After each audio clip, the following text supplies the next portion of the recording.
আল্লাহ সৃষ্টি করছে মানুষে মায়া মোহব্বত দিয়া।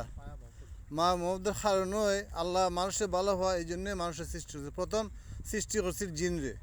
যে সময় দেখছে জিনে জিনে জিনে কোন অত্যাচার এরার মধ্যে এরা হয়, এরপরে আল্লাহ বলছে না, তাহলে আমি মানুষ সৃষ্টি, এরপরে আল্লাহ মানুষ সৃষ্টি করছে। এখন দেখা যায় আবার মানুষের প্রতি মানুষের অত্যাচার, অবিচার, জুলুম, খুন খারাপি এত চলছে পৃথিবীর মধ্যে।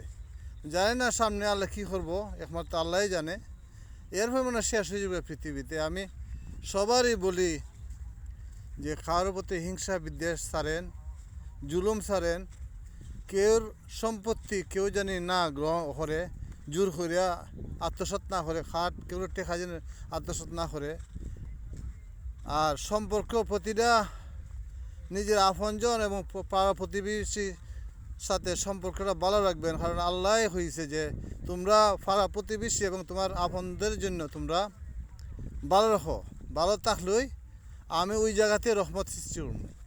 আর এখানে যদি পাড়া প্রতিবেশীর সাথে এবং নিজের আপনজনের সাথে সম্পর্ক ভালো না হয়, তাহলে আমি আল্লাহ কইছে যে আমি তোমাদের উপরে আমি তোমাদের কাজের জন্য তোমরা এটা বুক করবা।